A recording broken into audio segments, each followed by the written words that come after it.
Em nome do Pai, do Filho e do Espírito Santo. Amém. Existe um Tempo certo, para cada tempo existe um momento debaixo do céu.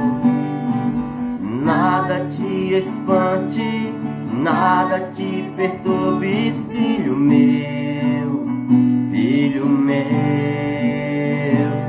É tempo de esperar, é tempo de confiar. Coloque tua confiança em mim e eu te salvarei, eu te salvarei. Coloque a tua confiança em mim e eu te salvarei, eu te salvarei. Só Deus basta, só Deus basta.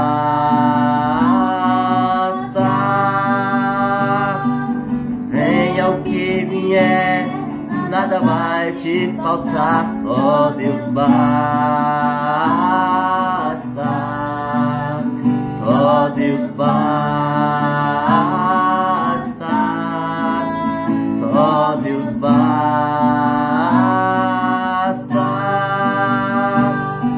Venha o que vier, nada vai te faltar. Só Deus basta.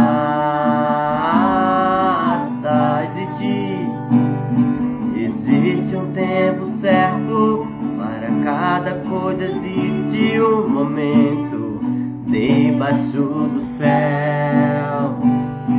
Nada te espantes, nada te perturbes, filho meu, filho meu. É tempo de esperar, é tempo de confiar. Coloque tua confiança em mim e eu te salvarei, eu te salvarei. Coloque tua confiança em mim, eu te salvarei, eu te salvarei. Só Deus basta, só Deus basta. Venha o que vier, nada vai te faltar. Só Deus basta, só Deus basta, amado. Só Deus basta para esse tempo. É tempo de esperar, mas não esperar parado. É tempo de esperar tomando atitude daquilo que nos resta. Porque há uma esperança que resta, que vai sempre restar a nós. É a nossa parte em Deus. E nós estamos aqui, irmão, mais uma vez, né? Demorei, mas estou de volta. Deus sempre me chama isso. Me inquieta meu coração e eu tenho que fazer isso. Um dia desse eu fiz uma pregação nesse sentido e excluí porque, não sei porquê, mas Deus sabe. Mas voltei com ela, né? E voltei com ela, posso dizer, mais quente ainda. Eu quero dizer para você que é tempo de esperar. É tempo de confiar. De colocar a nossa confiança em Deus. Olha o tema desta pregação. Nós vamos conhecer hoje a história de Bartolomeu House. Uma interpretação dele, né? Eu conheci a profecia, né? A interpretação dele através da pregação do Eudes.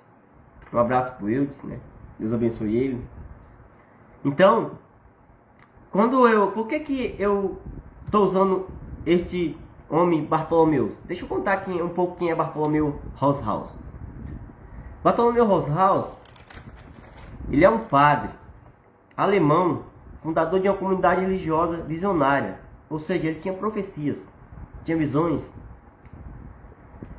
E aí, isso lá, ele nasceu no ano 1613, lá na Alemanha. Então ele se tornou sacerdote, fundou uma ordem religiosa. O nome da ordem religiosa era os Bartolomitas. É tanto que Essa ordem ela foi perseguida e foi destruída, né? Bartolomeu, naquele tempo, ele já denunciava o iluminismo. Ele já denunciava graves situações que havia dentro da igreja. Não é diferente de hoje. E nem vai ser, irmão. A luta sempre vai continuar, né? Iluminismo como resultado, nenhum princípio, né? Por mais sagrado que seja autêntico, havia censura, crítica, falsa interpretação, modificação e delimitação pelo homem. Só para você ter uma ideia, ele interpretou o que eu vou falar aqui, uma da sua interpretação bíblica, que é o que eu quero trazer hoje para essa pregação, e trazer para a realidade dos tempos.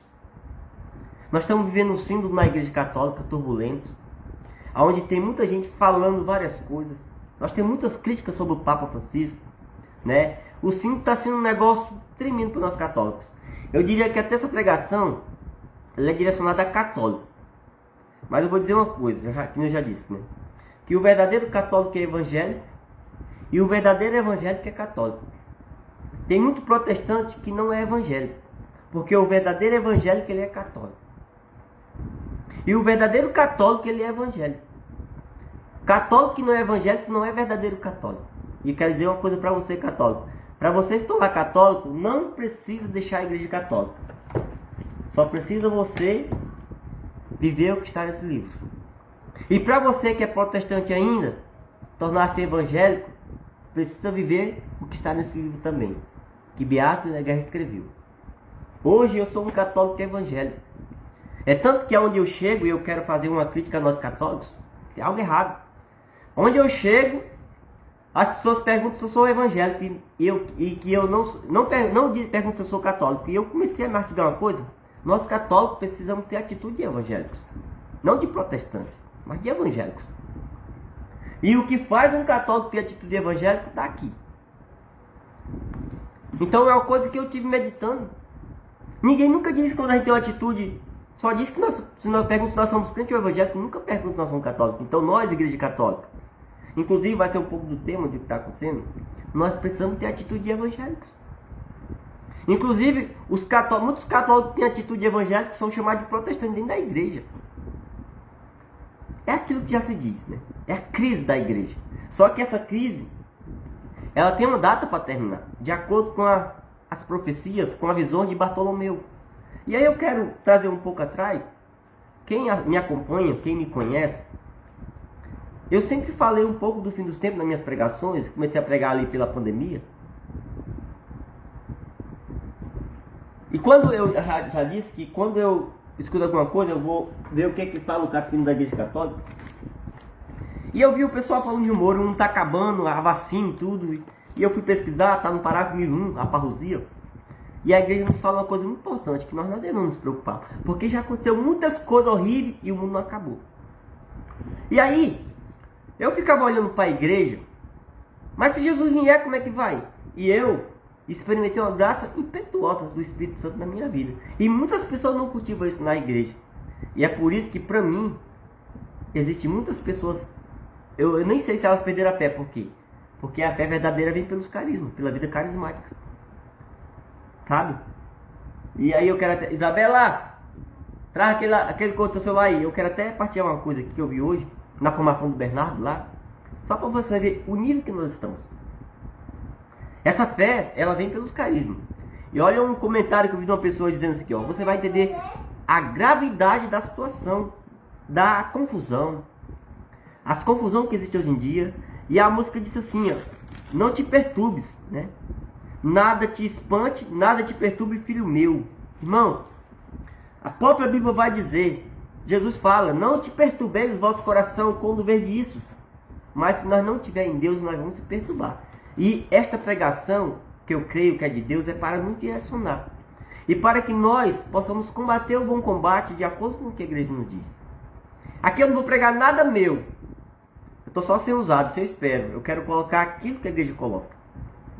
O Senhor disse que no final dos tempos ia haver muitos mestres. E quantos mestres existem? E primeiro eu quero dizer uma coisa para você. Que toda essa confusão do anticristo, tudo, é pelos protestantes. Pelos irmãos que não são católicos. E uma coisa eu vou dizer. Eles não seguem o que a igreja ensina. quantas perturbações tem sobre a volta de Cristo. Nós sabemos que nós estamos com a guerra em Israel. Inclusive, vou já colocar a guerra de Israel, tudo que está acontecendo no mundo, de acordo com a profecia de Bartolomeu. Aí eu vou dizer aqui, olha um comentário que eu vi, né, na aula do Bernardo, para você ver como tá as coisas. Olha o comentário de uma irmã. Eu acho que ela só pode ser conservadora, que nem conservadora, é fechada. Porque hoje eu vou dizer uma coisa para você, irmão. Na igreja católica tem pessoas que dizem ser conservadora e ser tradicionais. Primeiro que tradição é seguir o que a igreja manda, não é ser tradicional quieto. E conservador. Conservador, irmão, vou dizer para você, você que é conservador, cuidado que conserva e não alimenta as pessoas, morre, apodrece. Eu me considero um conservador, porque eu conservo aquilo que a igreja fala. Eu me considero uma pessoa tradicional, porque eu sigo a tradição da igreja. E eu me considero e quero ser uma pessoa pentecostal. Eu não entendo por que as pessoas não querem ser pentecostais. A igreja manifesta-se em Pentecostes. Em Pentecostes, a igreja nasce com seus carismas. Porque, claro que eu posso entender, mas como é que pode as pessoas até hoje ainda ter esses comentários? Olha só o que a pessoa comentou. A Canção Nova já ajudou a salvar muitas almas. Meu irmão, olha a cegueira. Mas ela é carismática, coisa que não pode ser da igreja católica. Isso é um absurdo, mas vou dizer uma coisa para você, ó. Você sabe, eu já fiz até a pregação. Você sabe por que as pessoas hoje na igreja ainda ficam perdendo tempo com um nome chamado Teologia da Libertação? Por causa que ela não olha para a vida carismática. O que a efusão do Espírito Santo faz na vida do cristão? E olha, por que eu estou falando isso no começo? Porque a profecia de Bartolomeu vem falar desse tempo. Eu quero apostar com quem quiser. Porque eu experimentei isso na minha alma. E tem pessoas que experimentaram, mas infelizmente, que nem diz o tema deste ano, estão dormindo, estão mortos. Eu não entendo como as pessoas... Claro que entendo, né? Como é que as pessoas podem esquecer uma experiência da efusão do Espírito Santo na sua alma, que traz sentimentos nunca vistos antes. Discernimento. Saber o que é certo e o que é errado. E aí, infelizmente hoje as pessoas estão procurando outro meio para salvar a igreja. O meio para salvar a igreja é a vida carismática. É a efusão do Espírito Santo. É a vida no Espírito que não é ensinada na igreja. Por isso que nela surgiu essa tal de teologia da libertação. Não é preciso mais ficar dando aula de teologia, de libertação. Nós temos que ensinar o que está no magistério da igreja, no catecismo, na tradição. Você que se diz conservador, se você for conservador sem ensinar para ensinar, você vai apodrecer. Você que se diz tradicional, se não vai seguir aquilo que Deus quer, você vai apodrecer. E aí nós vamos entrar no sínodo da igreja deste ano. Com a profecia de Bartolomeu. Você que está dizendo que realmente as coisas apontam para nós ter um sínodo horrível, mas eu quero que você entenda uma coisa. Vou falar até do segredo de Fátima, o terceiro segredo que eu vi. Se você quiser ver, o irmão do Centro Dom Bosco explicou sobre isso. E algo que tem a ver com a profecia de Bartolomeu. E com aquilo que o mundo precisa. Então, Bartolomeu, o que Bartolomeu escreveu? O que Bartolomeu escreve? Deixa eu pegar o livro aqui. Está aqui. O segredo da Virgem Maria, do Padre Francisco Amaral. Bora ver um pouquinho aqui a história de Bartolomeu. Os 7 tempos da igreja. A visão de Bartolomeu foi essa. Talvez uma luz adicional para compreendermos o tempo que vivemos, bem como os tempos que nos espera, seja a interpretação que o venerável Bartolomeu Rosehaus fez das cartas de São João, as cartas que São João escreveu para as 7 igrejas de Apocalipse. Para ele, não se refere somente às 7 igrejas geográficas, mas às 7 eras da igreja, irmão. E a igreja, ela aprova essa visão. Por isso que está aqui no livro. Para a igreja há algo muito importante. E você vai ver o quanto isso é iminente. Para você ter ideia, quando eu entrei na igreja, eu não sabia dessa profecia, dessa interpretação de Bartolomeu. E eu fiz uma pregação minha, está até no YouTube. As ilusões religiosas. Por quê? Porque segundo a visão de Bartolomeu, nós estamos na igreja de Sardes, a igreja parada, que só gera ilusões, confusões, queda de vocações. E não é só na igreja não. Porque a Bíblia vai dizer em Colossenses que tudo subsiste nele, tudo vive para ele, tudo é para ele. Uma pregação de Moisés Rocha está dizendo que o equilíbrio do universo é a igreja. Então, se a igreja está desequilibrada, todo o universo estará. É tanto que na história foi a igreja que construiu o hospital, foi a igreja que ergueu a humanidade e o caráter. Então, se a igreja está caindo, a humanidade também cai. E aí você vai entender o terceiro segredo de Fátima.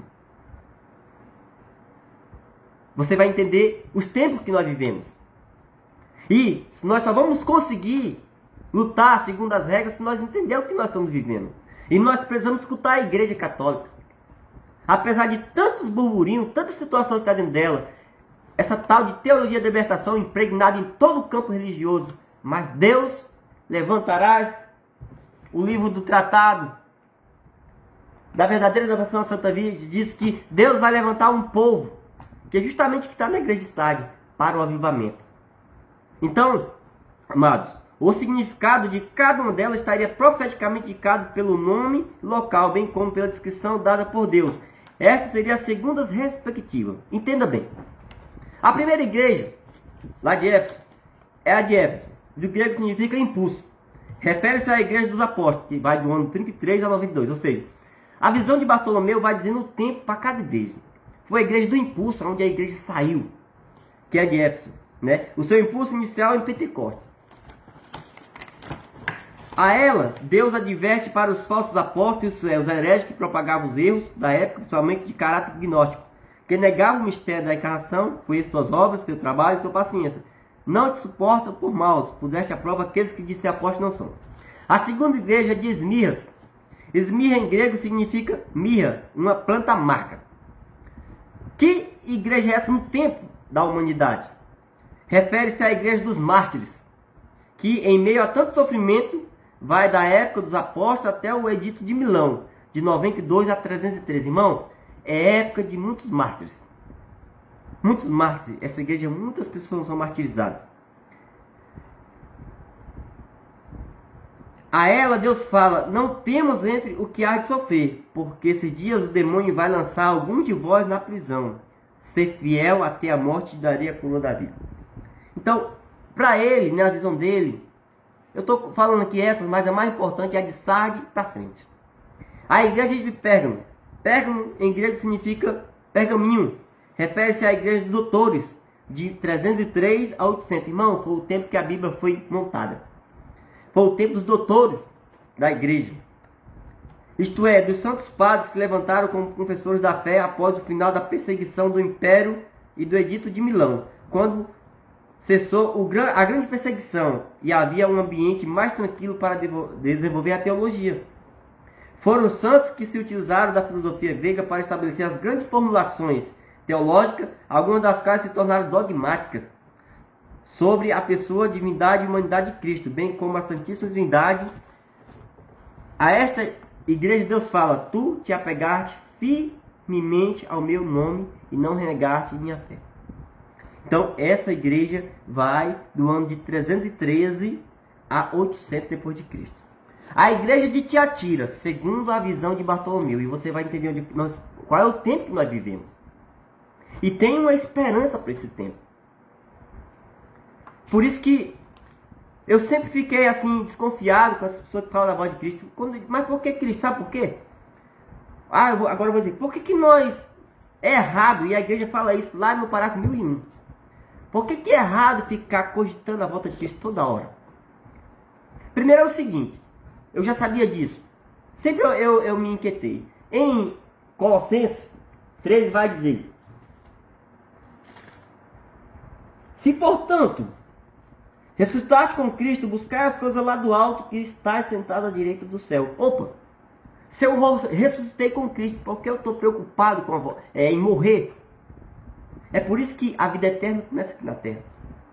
É por isso que, irmãos, no seminário de vida, e nós vamos ter na prova de São Sebastião, em nome de Jesus, o seminário de vida, que é uma negligência de grande parte da igreja, e o Papa Francisco falou que era para toda a comunidade fazer o seminário de vida, porque ela explica o itinerário da vida cristã. Aí hoje em dia a gente fica colocando o corpo em teologia de libertação. É vergonha nossa de negligenciar muitas coisas que Deus nos dá. E o povo tem sofrido. Inclusive, o terceiro segredo de Fátima fala disso, que eu vou falar mais adiante. que talvez, provavelmente, muitos negligenciaram, e com certeza negligenciaram. Claro que Deus sabe de tudo, mas nós sabemos que é uma grande negligência dos pastores da igreja, que deram o nome de teologia da libertação, mas na verdade foi negligência aos carismas do Espírito Santo. Beata Helena Guerra vai dizer bem claro aqui. Bem claro. Só para entender, essa graça que Beata Helena Guerra propagava não veio para ser movimento. Agora eu vou dizer uma coisa. Imagine se isso não veio para ser movimento, imagina ter sede. Se não era nem para ser movimento, imagine ter sede. Irmão, a sede dessa graça propagada pela Beata é dentro do coração de cada cristão, de cada paróquia, de cada comunidade. Por quê? Porque ela é o próprio fruto de Deus. Quer que eu diga para você? O que é isso que ela propagava? Ora, esta plenitude do Espírito Santo não deveria ser apenas do Messias. Deve ser comunicada a todo o povo messiânico. Você está vendo a negligência? Porque muitos males cresceram. Claro que Deus sabe de tudo. Mas diante disso eu quero falar o tempo que Deus tem para nós. Parágrafo 1287 do Catecismo da Igreja Católica. Esta plenitude é para todo o povo cristão. Não é só para o punhado. É para todo. Agora você imagine. Nós tivemos a Covid. E para nós foi a vacina que melhorou. Porque depois que começaram a vacinar, foi sumindo. Aí você imagina que eu estou com a Covid. Tem a pandemia da Covid. E tem uma vacina. E os médicos não querem aplicar. E o médico não aplicando, a pandemia gera outra e vai matando gente. E se continuar a gente morrendo? A culpa é de quem? É da pandemia ou é de quem tem o antídoto e não aplica? Nós sabemos que é uma grande luta do demônio. E eu vou falar já no terceiro segredo de Fátima. É interessante isso. O que eu vou falar, o irmão do Centro Dom Bosco, ele deu uma aula. Vai lá no YouTube e o terceiro segredo de Fátima, que tem um irmão lá do Centro Dom Bosco que fala. Essas falas eu peguei de lá. Então vamos cá, irmão. Então, Bartolomeu, estou na igreja de Pérgamo, que é a igreja dos livros da Bíblia. Vamos para a igreja de Tiatira, que em inglês significa triunfo, é a igreja do triunfo. Refere à igreja medieval, de 800 a 1517. Irmão, esse foi o tempo quando foi construído hospitais, foi construído faculdade. Irmão, a igreja católica, na faculdade, que eu nunca fiz, mas diz que na faculdade as pessoas falam tanto mal dela, mas a igreja católica sempre fez bem para a sociedade, a medicina, doutores, muito bem. Só fala o lado feio, que é do nosso pecado humano, mas sempre ela teve equilibrando a sociedade. Então, a igreja de Tiatira, para Bartolomeu, que vai de 800 a 1517, você anote a cidade, essa data, 1517. É o tempo do triunfo. O tempo que a igreja mais cresceu, mais se instalou, mais se estabeleceu. Que podemos falar da coroação de Carlos Magno até o protestantismo. De fato, nunca houve uma sociedade perfeita na história. E a Idade Média teve também suas mazelas. Porém, era uma sociedade que tinha fé e valores. E nela foi gestada uma multidão de santos. Dela, Deus fala: conheça as tuas obras, o teu amor, tua fidelidade, tua generosidade, tua paciência e persistência, e tuas últimas obras, que excedem as primeiras. Bem, agora nós vamos chegar aqui no nosso tempo, igreja de Sardes. Agora você vai entender. A igreja de Sardes, em grego, significa aquela que não se move. A igreja parada.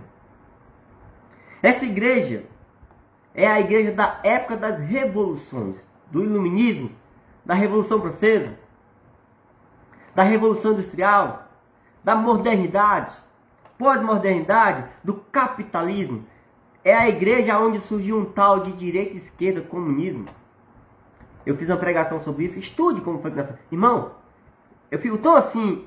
A minha esperança é o seguinte: você sabia que eu tenho certeza que com o avivamento que é a promessa de Deus, que vocês vão ver a igreja de Filadélfia, e vocês vão ver as profecias de Fátima, sobre o que está acontecendo na igreja, e te prepara. É um tempo novo. É claro que tem um tempo de sofrimento, nós já estamos vivendo. A ira de Deus. Olha as guerras. Quantas pessoas morrendo? Fome, seca, rio que nunca secou secando, temperatura extrema, pegando fogo, terremoto lá no Afeganistão, enchente matando pessoas, irmãos. É preciso de mais coisas ainda? Não. Isso é a ira de Deus. Porque o ser humano não tem dado ouvido a Deus. E pior ainda, o filho da perdição tem se colocado no lugar sagrado que é dentro da igreja. Essa luta aí que o Papa está travando, essa luta dentro da igreja, que dá o nome de Teologia da Libertação, essas coisas que surgiu depois do Vaticano II, e aqui eu quero dizer uma coisa. As pessoas que falam, que dizem que o Vaticano II fez mais mal do que bem, você nunca conheceu a efusão do Espírito Santo. Porque o que Beato na Guerra falava e que veio de lá, é só você assistir a pregação. Mas foi, irmão, que nem aquela lá comentou, né? A canção nova salva muita gente, mas que pena que ela é carismática e não pode ser católica. Te converte, meu irmão. Se você está se escutando a mim, se converte. Se você for evangelizador e tiver essa missão, você vai levar muitas pessoas para o fundo do poço. Não fale de que você não conhece. Deixe de ser incrédulo. Qualquer pessoa que fale mal da efusão do Espírito Santo, eu sou um defensor enfim. Porque eu sei o que se fez na minha vida. Você, na verdade, você é um cego, um tapado. É claro que tem muitas falsas situações, coisas horríveis, mas tu quer que eu pegue a palavra para te ensinar? 2 Pedro 2. Não são os falsos profetas que caluniam a verdade, mas são quem segue ele. Você é pior do que o falso profeta, porque você segue o que eles caluniam. E você calunia a verdade. Não é o falso profeta que calunia a verdade, é quem segue ele. E só que você segue as pessoas, por que você não olha para as pessoas de boa índole? As pessoas me dizem assim, nós temos que ir para a igreja para Cristo. Então por que nós ficamos olhando o defeito dos outros? Vamos para a igreja de Sardes. Então Sardes é a igreja parada. Segundo o venerável Bartolomeu, estamos ainda nesta época. Eita! Nós ainda estamos nessa época, ou seja, desde de 1517, com o rastro do protestantismo.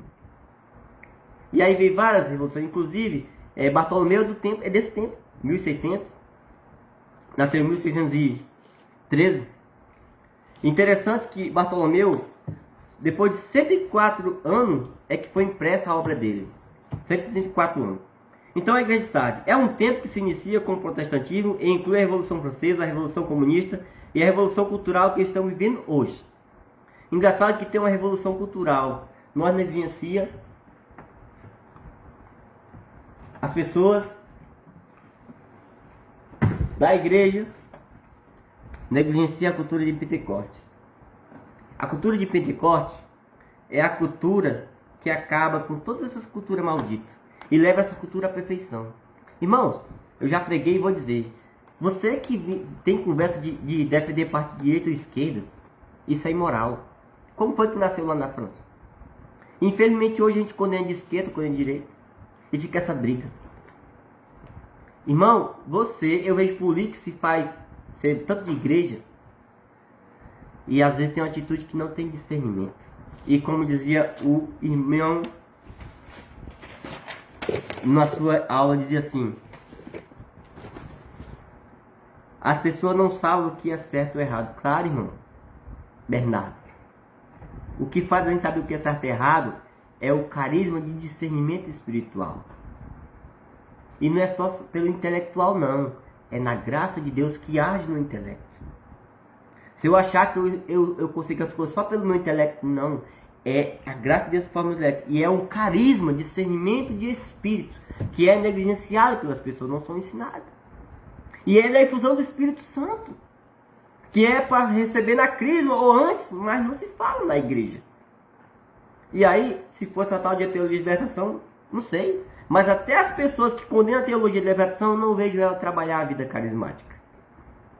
Então, tem alguma coisa? Então, Esmirna, Tiatira, a igreja de Sardes, é a igreja das revoluções. Conheça tuas obras, consideradas vivo, mas está morto. Todavia, em Sardes, algumas pessoas não se contaminaram, suas vestes andarão comigo, porque merece. Assim, Deus garante que na terra árida, aqui nós vamos chegar ao ponto da pregação, né? Mais um ponto. Assim Deus garante que na terra árida, da igreja de Sardes, existe um pequeno rebanho fiel, vestido de branco, ou seja, vivendo em estado de graça. Este pequeno rebanho é a semente para o advento da igreja de Filadélfia. Irmãos, E aqui eu quero que você se una a mim, eu creio que eu estou em Deus. As pessoas que estão trabalhando, provavelmente, da igreja. Hoje eu vi uma crítica a duas pessoas, ao Bernardo e ao Anderson Reis.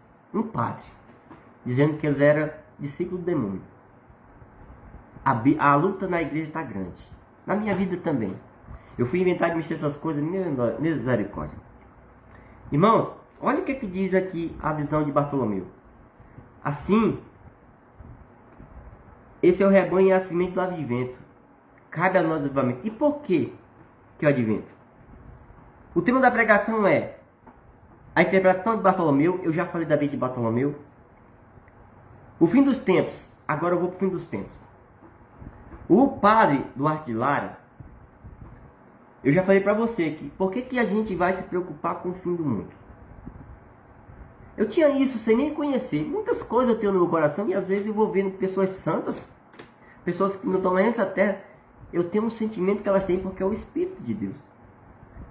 Quando eu comecei a vir para a igreja, que falava dessa volta do mundo, volta de Jesus, eu digo, por que nós estávamos enquanto o pessoal dizia volta de Jesus, eu fazia figo, não volto não. Por quê? Porque eu estava me sentindo bem, eu estava caminhando para a salvação. E eu olhava para outras pessoas que não estavam nisso, porque se Jesus voltasse, eu, que já estava no caminho, estava mais perto do céu. E aquelas pessoas que não têm oportunidade ainda. Então eu olhava para isso. Porque eu já me sentia salva. E realmente uma pessoa que vive a efusão do Espírito Santo é salva. A salvação tem duas instâncias, no meu ponto de vista. Primeiro é ser salvo do pecado. Segunda coisa é trabalhar, é o que eu estou fazendo, para receber a coroa eterna. É o que os irmãos evangélicos não católicos dizem. Eu fui salvo. E realmente é salvo mesmo. E só tem como você passar para a segunda instância, vida eterna, sendo salvo da primeira. Mas como é que vão ser salvos? Que quem salva é a efusão do Espírito Santo e ninguém oferece. Porque a Páscoa de Cristo, que é a nossa salvação, ela se manifesta no dia de Pentecostes em nós. Parágrafo 631 do Catecismo da Igreja Católica. Mas parece que essa tal de teologia da libertação taparam muitos líderes nossos e não entende isso. E o povo sofre. Então, quando eu vi a questão do fim dos tempos, quando eu fui ver, e eu ficava pensando, né? Fim dos tempos, fim do mundo. Uma vez eu ouvi um ensino do padre Duarte de Lara sobre fim dos tempos e fim do mundo. E realmente existe o fim do tempo, que é de épocas, e ele deu exemplo. Existe o reino que não existe mais, os bárbaros, já acabou, teve o fim dos tempos dele. E existe o fim, pode existir o fim da nação brasileira e pode não ser o fim do mundo. Então existe o fim dos tempos e existe o fim do mundo. E é esse fim dos tempos que, de acordo com a profecia de Bartolomeu, de acordo com a realidade, e agora eu vou para o segredo de Fátima, o terceiro segredo de Fátima. Você sabe que está tendo a guerra em Israel, mas tem muitas guerras. E aí vem aqueles rumores, né? Quando vê de tudo isso, saber que está próximo a volta de Cristo. Só que Jesus disse que ninguém sabe qual vai ser o dia. E aí eu quero dizer outra coisa também. Quando eu conheci Jesus, unindo essa questão da volta de Cristo, eu já disse, se eu já ressuscitei com Cristo, por que eu ficava preocupado com a volta dele? Um dia, assistindo um pregador que prega sobre a Santa Teresa d'Ávila, a Santa Teresa d'Ávila, ela fala dos castelos interiores, as 7 moradas. E deixa eu ver o nome do pregador, né? Esqueci. Então ele nessa pregação dele ele prega sobre as 7 moradas. Se eu lembrar o nome dele, eu vou falar para você assistir. Quando eu fui assistindo, e as moradas é a nossa maturidade em Deus. Ou o tanto da graça de Deus que nós recebemos. Porque tem pessoas que recebem graça mais do que outras. Ninguém sabe, mas a explicação é porque talvez tenha um coração mais humilde. Porque a palavra diz que aos humildes, Deus dá a sua graça. E aí, esse pregador, eu assisti a 7ª morada. Ele disse que na 6ª morada, a gente pede para Jesus voltar logo, porque quer encontrar com ele, ou porque pode ter medo de se perder. Só que a 7ª morada que descreve Santa Teresa d'Ávila, ela diz o seguinte, que o cristão que chega na 7ª morada, eu não sei se eu cheguei ou se ele chegou em mim, eu sei que eu tenho esse sentimento, eu sempre tive. Eu nem conhecia os espíritos da Santa Teresa d'Ávila. Diz que o cristão que chega na 7ª morada, ele não pede mais para Jesus voltar. Por quê? Porque ele está num grau de experiência com Cristo elevado. E isso só quem sabe é ele e Deus, e claro, suas atitudes, seu conhecimento. E ele, por que ele não quer que Cristo volte? Porque como ele já sabe que está no caminho, lutando pela sua coroa, ele quer ajudar a salvar outros, que não chegou ainda. Então, automaticamente, um sentimento de um cristão que está na sétima morada, não fica pedindo para voltar. Tem muito cristão que precisa chegar na sétima morada, nessa experiência com Deus. E eu peço que o Senhor te dê essa experiência. Porque que tem muita gente que não estão lutando para salvar almas. Por quê? Porque quem chega na sétima morada já tomou alimento sólido, quer trabalhar para salvar almas. Sabe por quê, irmão? Porque nós vamos conquistar o céu com obras. Por que eu estou aqui partilhando aquilo que eu creio que é de Deus? Porque eu creio que sendo de Deus, vai ser mais um pedacinho de madeira que eu vou mandar para minha casa no céu. Porque quando Jesus me salvou, que Ele tocou na minha alma, quando Jesus nos salva, irmãos, nessa terra, Ele coloca em nós um pedaço do céu. E por isso que nós lutamos. Nós pecamos, mas nós nos confessamos, nós nos arrependemos. Por quê? Porque o toque de Deus deixou um sentimento do céu em nossas vidas. É o que fala em Hebreus 6. Aquele que foi iluminado experimentou o mundo vindouro, vida eterna. É por isso que a gente não se cansa. É por isso que o amor de Deus nos constrange. É por isso que a gente inquieta mesmo. É por isso que a gente vai além. É por isso que eu estou aqui. E que você esteja também na graça de Deus. Então, esse fim dos tempos é nesse sentido. E aí eu quero falar da profecia da Beata, para mim ir para o término. Da profecia das visões, das aparições de Fátima.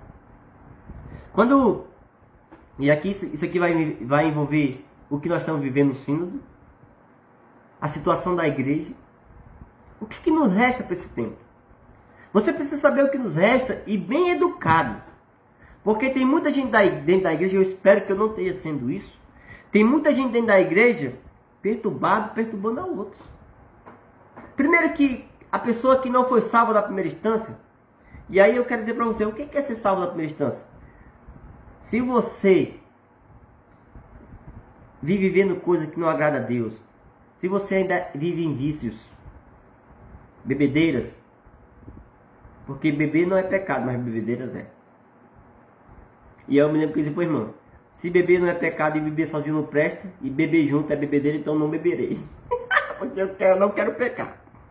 Se você vive em drogas, em mentira, em prostituição, se você sente que não agrada a Deus, você ainda não passou pela primeira instância. Automaticamente, essas pregações de vinda de Deus vai te perturbar. Porque você sabe que você não passou pela primeira instância. E tudo isso eu vou dizer uma coisa, é mau ensino protestante. Não, primeiro que saíram da igreja. E quando saíram da igreja, saíram matando ela. Esqueceram de estar matando a sua própria salvação. E por isso que eu falei que o verdadeiro protestante, ele é católico.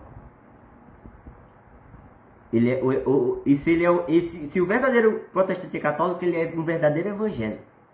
Um verdadeiro católico é evangélico. Bom, é tanto que para você católico, vou dizer um segredo para você. Quando a renovação era acordada, porque hoje diz o tema, ela está morta entre os mortos e tem que ressuscitar. Sabe o que o pessoal dizia de quem participava da renovação? É interessante. Eu vi muito isso. Hoje se vê poucos, né? O meu formador dizia assim, ó, se ninguém te chamar de pastor, você não está fazendo o que Deus quer. Olha o negócio. Aí um dia eu estava num churrasco do meu pai, aniversário, eu estava conversando, o pessoal dizia assim, ei pastor. Ele dizia, É muito triste que as pessoas não vê um católico sendo pastor. Nós temos que se converter católico. Então, quando a renovação vivia na sua eminência, no seu primeiro amor, na sua determinação, na sua essência, o povo que não é católico diz assim, realmente é um povo de Deus. Será que vocês não vê, igreja católica, que o que precisa para a nossa igreja ser uma igreja plena é se abrir a isso? Eu não aguento, eu não aguento. A gente vai para reunião de igreja, agora eu nem vou mais porque é a mesma lorota. Lê, se abre, deixa de ser incrédulo e deixa de ser negligente, não, deixa de ser, como é que é o nome? Tem até a pregação do Padre Léo. Se fechar o Espírito Santo. Eu não aguento. É tanto enchimento de linguiça. É a igreja de Sardes. A igreja parada. E aí, do segredo de Fátima. O segredo de Fátima, o terceiro segredo de Fátima, preste atenção. Alguns estudiosos viram, primeiro que o segredo, olha como é que a coisa, a briga dentro da igreja é carniceira, irmão. E quando nós estamos em vida de pecado, o demônio usa muita gente. E isso é o lado pecaminoso da parte da igreja nosso, né? Às vezes quando nós estamos em santidade, o Deus usa mais a gente, mas o demônio atenta menos. Tem algumas situações em conversa, mas Deus é que sabe.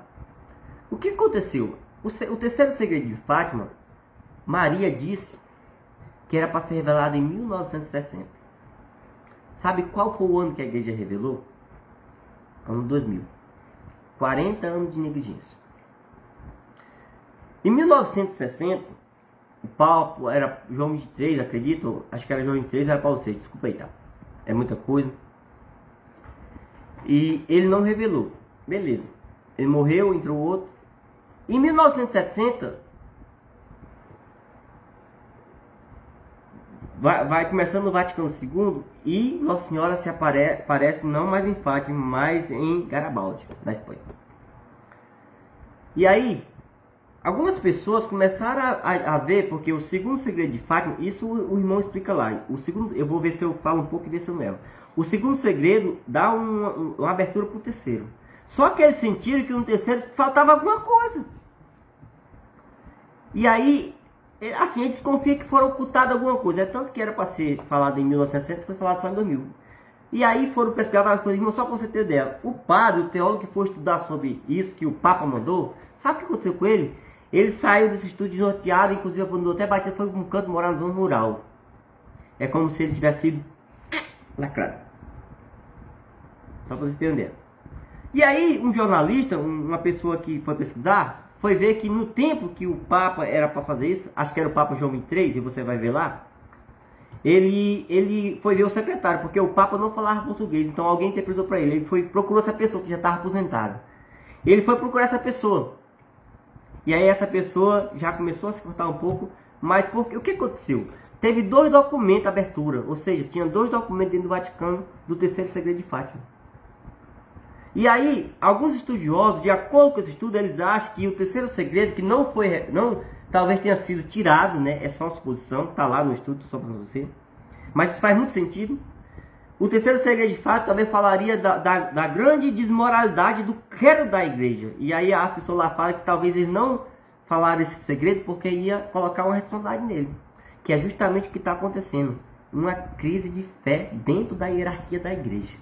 Na Alemanha, padres homossexuais, inclusive esse sínodo está sendo muito abalado por causa disso, porque a igreja da Alemanha está querendo aprovar algumas coisas absurdas, aberrações. O Papa Francisco tem sentido um peso, foi ver você ver lá, o Papa, um monte de gente lá, nem da igreja católica com a cabeça levantada, e o Papa, o interessante, me arrepio agora. Irmãos, quando Nossa Senhora se aparece em Garibaldi, ele fala para Conchita que, aquele negócio, que o fim dos tempos ia ser um Papa X da história, que contando com o certinho, esse Papa é o Papa Francisco. Então o Papa Francisco é o Papa do fim dos tempos. E que esperança eu posso tirar disso?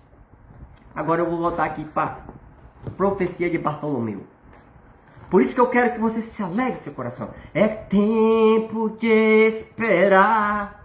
É tempo de confiar. Coloque a tua confiança em mim e eu te salvarei. E eu te salvarei. Irmãos, quantas salvações vão acontecer? Eu quero dizer para o Bernardo, para orar, irmão, Deus vai se utilizar de muitas coisas. Primeiro, deixa eu dizer uma coisa para você, Bernardo. Eu te acompanho, tu é um cara inteligente. Mais.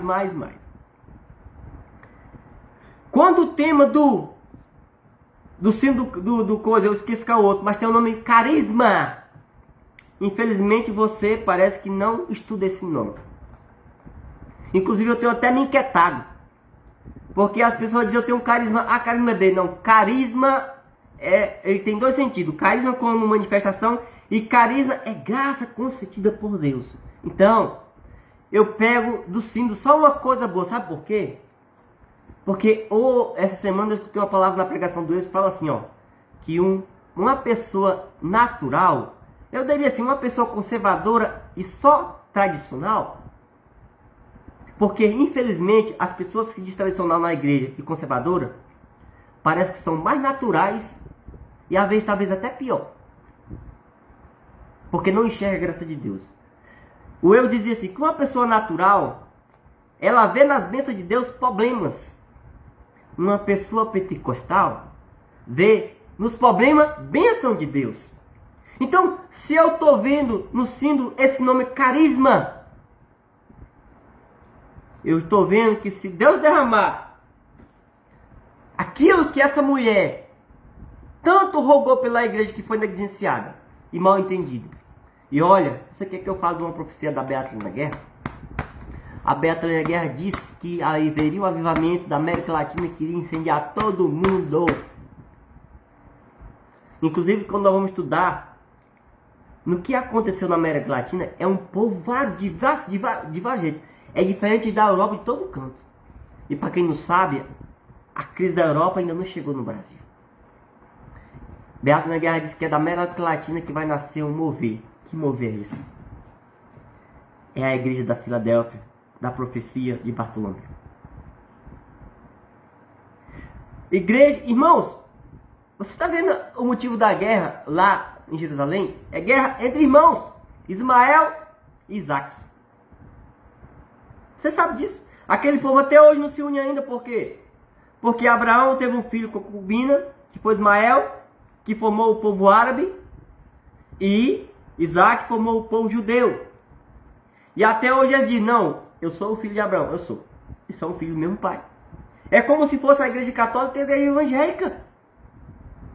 A igreja evangélica hoje diz que é evangélica, a católica condena e vice-versa. Inclusive, o que essa igreja de Sardes produziu tantos malefícios, tantas coisas que não prestam. Eu digo uma coisa para você, ó. Eu falo bem claro. A Bíblia hoje, nós temos Bíblia com 2 números de livro. Alguém está condenando o outro. Porque no final o Apocalipse diz que quem colocar e quem tirar vai perder. Ou seja, nós, católicos evangélicos, e os evangélicos são católicos, um dia vai chegar um dia de sentar, fazer, não, vamos acabar com isso. E aqui eu quero dizer mais uma coisa sobre a profecia. Essa explicação de volta de Cristo, do anticristo, irmão, olha só. E é das igrejas protestantes. Não segue o que a igreja católica diz. O que é que esse povo... E aqui você vai entender o que é a igreja de Filadélfia.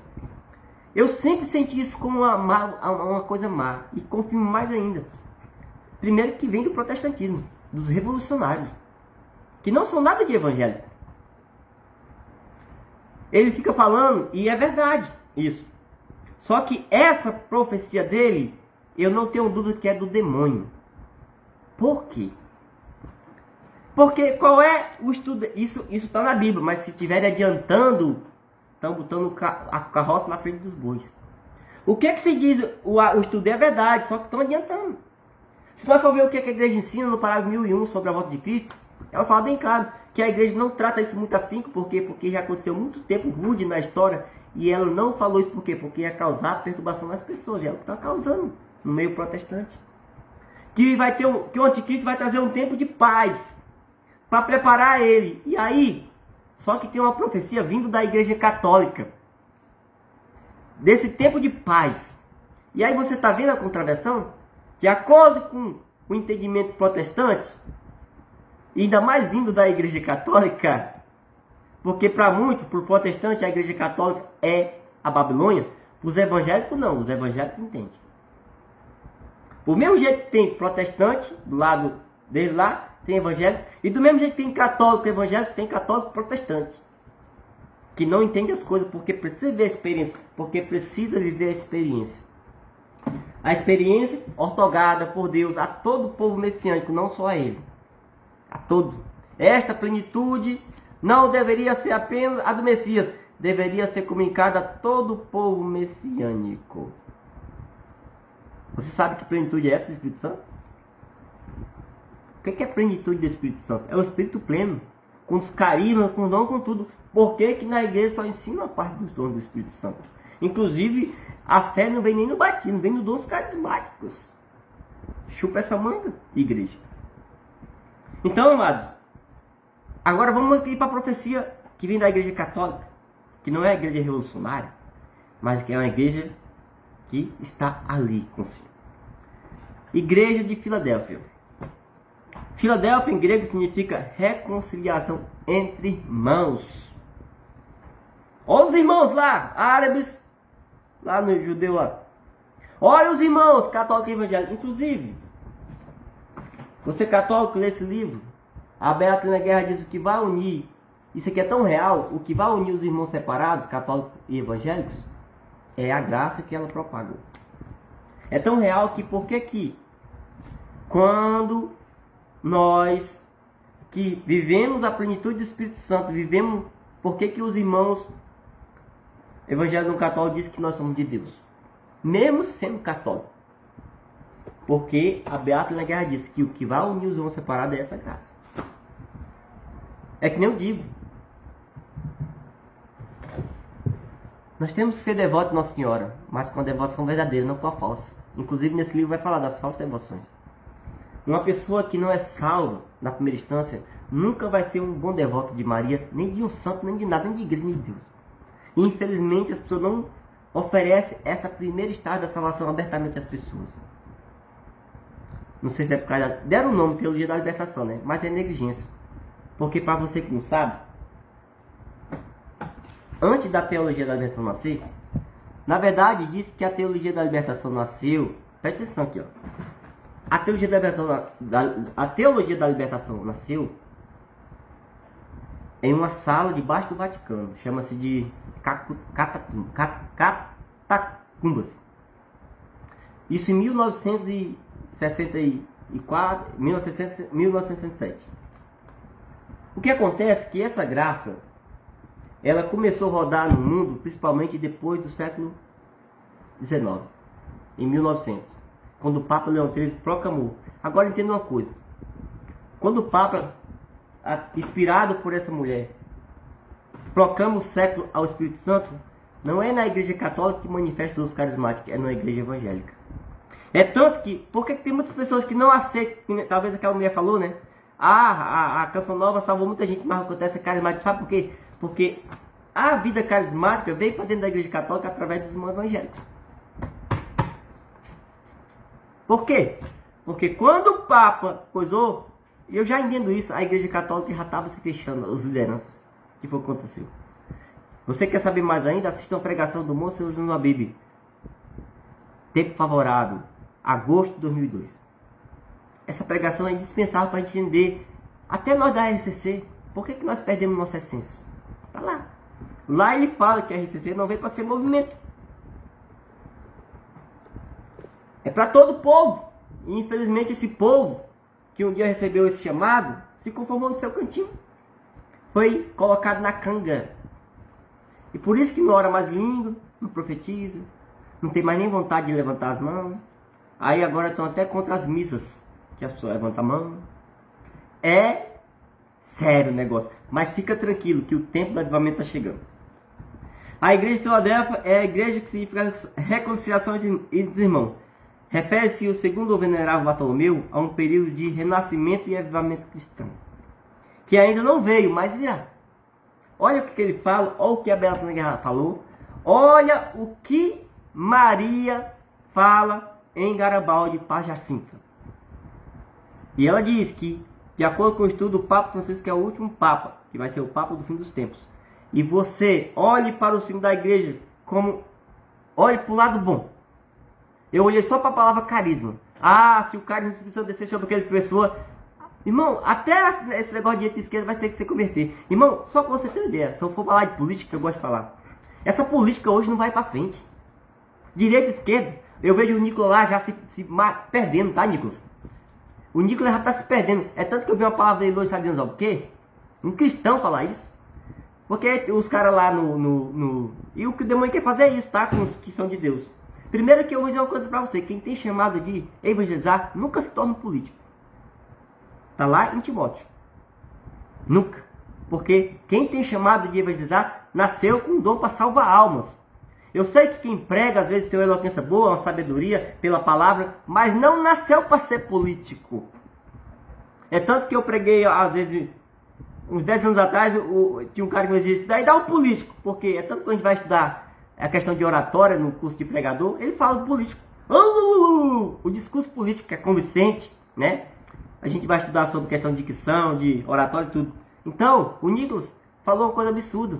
Porque a polícia matou ele disse assim, a polícia matou um monte de vagabundo, e agora eu tô falando porque mataram outro.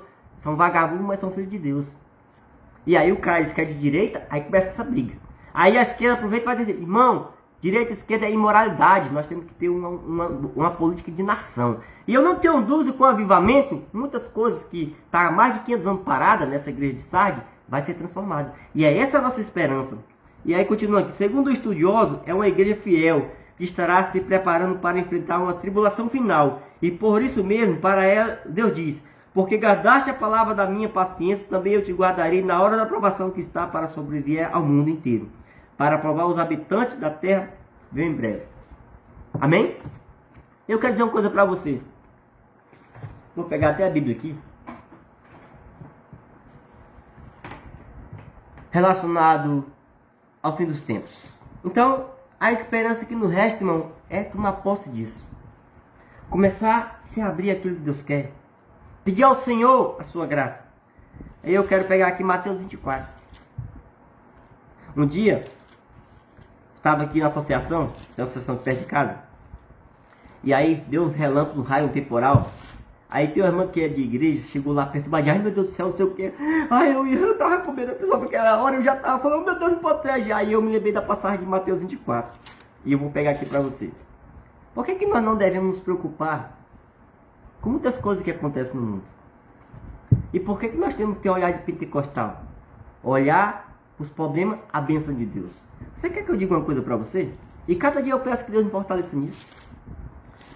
Eu contei numa pregação, eu estava ali perto de uma irmã e dizia assim, nós estamos comendo tanto alimento poluído, logo nós vamos morrer. Aí eu, bem, se nós vamos morrer logo, eu sou cristão, eu creio em vida eterna, então eu vou me santificar, porque logo eu vim me encontrar com o Senhor. Logo eu vou ver o meu amado, porque de acordo com a Bíblia, lá é melhor do que aqui. Você está vendo como é que é as coisas? Um olhar pentecostal. Irmão, que Deus te dê um olhar pentecostal. Que Deus te dê a efusão do Espírito Santo, que te salve dos vícios. Irmão, eu estou aqui porque um dia eu fui salvo do vício de prostituição. Em 2006. É por isso que eu prego isso. Eu só estou buscando a coroa eterna porque eu passei pela primeira instância da salvação, que está no parágrafo 731 do Catecismo. Eu descobri que ali eu experimentei a Páscoa de Cristo. Eu descobri que quando eu olho na Semana Santa, tudo que a igreja faz ali, eu fui salvo por Cristo. Quando Cristo era cortado na carne, eu era salvo. Ele estava pagando meus pecados. Eu descobri porque que ele tirou de mim um sentimento de prostituição. Porque foi na cruz que ele me salvou. E somente depois daquela experiência eu pude buscar ele. Por quê? Porque eu saí da vida de pecado. Mateus 24, vamos terminar, que já estou com mais de 1 hora de pregação. 1 hora, meu amigo. Está aqui, Mateus 24. Por que nós não devemos nos perturbar? Nós devemos nos perturbar é de conquistar a coroa, de evangelizar, de salvar almas. De anunciar Cristo para as pessoas. Que Ele ama as pessoas.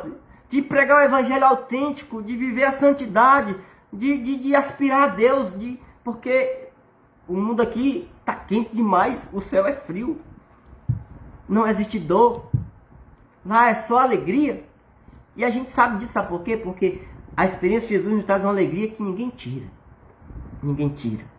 nem a morte, nem a dificuldade, nem os anjos, nada nos separa do amor de Deus. Bora ver aqui. Deixa eu ver se eu acho que aí as mulheres... Tá aqui, ó. Mateus 24, versículo 22. Quando eu vi essa irmã perturbada, eu me lembrei disso aqui, ó. Por isso que, irmãos, presta atenção. Quando o Bartolomeu Rosal está dizendo que vai ter um avivamento para nós ir para a grande provação final. Eu quero falar dessa provação final, que eu não sei quando vai ser. Mas de acordo com as profecias da igreja, que nós vamos ter um novo tempo. Mudança na política. Vai acabar esse negócio de esquerda e direita. Com certeza os salários vão baixar. Porque os caras vivem um pecado. É muito dinheiro. É muita coisa. Não olha para os pobres. É uma briga de direita e esquerda sem nunca nós vamos para frente. É tanto que o ex-ministro, não sei o que, Guedes, eu achei interessante, tá? O que ele está pregando de política. Tem até a ver com o avivamento. Ele disse que esse negócio de esquerda e direita não presta. Nós temos que ter uma política lá. Mas claro, que nem Deus me falou na campanha. Seja capitalismo, seja qualquer tipo de política, sem a graça de Deus, ela nunca vai prestar. Porque é a graça de Deus que equilibra o nosso ser. E aqui é o papel da igreja. Eu não preciso estar sendo político, mas você imagina, quantos assessores tem um político? Quantas pessoas envolvidas numa prefeitura? Se essas pessoas forem santificadas, desejar o céu, elas vão trabalhar com a maior graça. Você sabe que trabalhar com indignidade traz maldição? Porque tem muitas pessoas que não têm alegria, prosperidade, sadia na vida, porque não trabalham com dignidade. Mas claro que é por causa do pecado. Se você for salvo, você vai ver o que é maravilhoso trabalhar para o próximo. Dá alegria. Então o que diz Mateus 24? Se aquele dia não se fosse abreviado, criatura alguma escaparia, mas por causa do escolhido, aquele dia será abreviado. Ou seja, irmão, o tempo de sofrimento grande vai acabar logo. Eu me lembrei da irmã. Mal deu um raio, trovão, já estava com medo porque já estava chegando. Ou seja, daquele jeito. Por causa do escolhido, Deus vai abreviar o tempo de sofrimento. Ou seja, não vai ser muito tempo. Porque senão até o Feliciano vai dizer assim, eu renego a ti, Jesus. Então um abraço. Que Deus te ilumine. Vamos cantar o resto da música aqui, filho? E vamos pedir a Deus que me desperte. Quero cantar essa música. Porque há muita gente morta. Sem esse sentimento. Sem essa pertença a Cristo. Sem essa pertença à igreja. Há muita gente que precisa se acordar. Inclusive que um dia se foi acordada. Engraçado que a palavra diz assim, desperta dentre os mortos. Eu não sei se as pessoas estão mortas dentre os mortos, se elas estão mortas mesmo. Eu sei que Deus, se a gente estiver morta, Ele ressuscita. O vale dos ossos secos. Quero pedir ao Senhor que nos desperte. É tempo de confiar. É tempo de tomar posse daquilo que Deus quer. Desperta tu que dorme. Levanta dentre os mortos e Cristo não. Levanta-te, levanta-te. É preciso caminhar sem medo. Mas a gente só caminha sem medo com a força do Espírito Santo, irmãos. Um dia eu era uma pessoa tímida, calada. Hoje eu sou um tagarela. Eu conto meu testemunho. Eu perdi muita oportunidade de namorar no colégio por causa da minha timidez. Claro que Deus sabe disso. Talvez hoje eu tinha que pagar um bocado de pensão. Então Deus tudo isso. Hoje eu não tenho timidez. Mas por quê? Por causa da força que o Espírito nos dá. Ele conta com você. Irmão, Deus tira nós para cooperar para a sua obra. E é preciso despertar. Pai querido, Pai amado, desperta no coração de tantas pessoas o teu Espírito que está dormindo, com a efusão especial do Espírito Santo. Foi o que aconteceu comigo, Pai. Eu um dia ia caminhando, nesse caminho do mundo, com o sentimento de me prostituir. E naquele dia tu achou uma oportunidade, através do acidente, de arrancar aquele sentimento do meu coração. E daquele dia então, em diante, dia 27 de maio de 2006, eu me levantei para ti. Eu me despertei para ti. E até hoje estou aqui, Pai. E até hoje. E cada vez mais eu me apaixono por ti, Senhor. Eu tenho um prazer de te servir. Por isso que eu estou aqui, Pai, partilhando isso com os irmãos. E Pai, eu quero, assim como Moisés um dia que subiu no monte e foi partilhado o teu Espírito com as pessoas. Eu quero, Pai, se o teu Espírito está em mim, divide com as pessoas que vão me ouvir, que precisam, assim como eu precisei um dia, Pai. Esta coragem, essa disposição, que às vezes dá medo, mas não tem para onde fugir. Porque seduziste, Senhor, eu me deixei seduzir. Eu quero pagar o preço da minha cruz. Porque um dia eu senti que lá naquele sofrimento da tua carne eu fui salvo. E hoje eu entendo, Pai, que ser salvo é fazer a tua obra. E cada vez que nós sofremos nessa terra, é a mesma coisa de um sofrimento que tu sofreu, salvando vidas, Pai amado, Pai querido. Eu quero te pedir, em nome de Jesus Cristo, sob a ação do Teu Espírito Santo e pela intercessão da bem-aventurada Virgem Maria e da Beata Helena Guerra, essa mulher que eu tenho tanta devoção, porque quando eu lembro do clamor delas, eu dou glória a Deus porque o clamor dela me alcançou. E eu dou glória a Deus por ter chegado aqui. Então, levanta-te, desperta tu que dormes.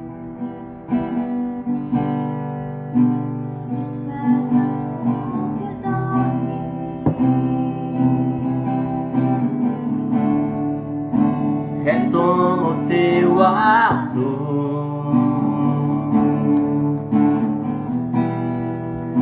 desperta tu que dormes, levanta dentre os mortos e Cristo te iluminará. Deus conta com você. Ele cantará labacharalabá, ele canta. Por isso te escolheu e te deu uma missão. É preciso prosseguir, proclamando sempre seu nome, seu nome, seu nome. Levanta-te, levanta-te, é preciso caminhar sem medo. Levanta-te, levanta-te, confia no Senhor e segue. Levanta-te, levanta-te, é preciso caminhar sem medo. Levanta-te, levanta-te, confia no Senhor e serve. Assim, Deus garante que na terra árida da igreja de Sardes existe um pequeno rebanho fiel, vestido de branco, ou seja, vivendo em estado de graça. Eu quero dizer para você, Bernardo, para você que está olhando para o sínodo com olhar só para a terra árida, lá dentro do Vaticano há um povo vestido de branco. E esse povo vestido de branco está unido com todos os católicos que estão vestidos de branco que lutamos. É lá de dentro. O Papa Francisco pode ser amarrado, mas a última palavra Deus vai dizer é da vontade de Cristo. É da vontade de Cristo. E este pequeno rebanho é a semente para o advento da igreja de Filadélfia. A Nossa Senhora falou em Pacochita, em Garibaldi. Papa Francisco será o último Papa, o Papa do fim dos tempos, desta primavera da igreja de Filadélfia, da reconciliação entre os irmãos. Os irmãos estão tudo irreconciliável, mas com essa graça, Deus vai trazer a reconciliação. Segundo o estudioso, é uma igreja fiel que está preparando para enfrentar uma tribulação. É uma igreja ornada. É uma igreja maravilhosa. Eu quero que você se desperte diante da igreja de Filadélfia, que você é este pequeno rebanho, que será a semente para o avivamento. Levanta-te,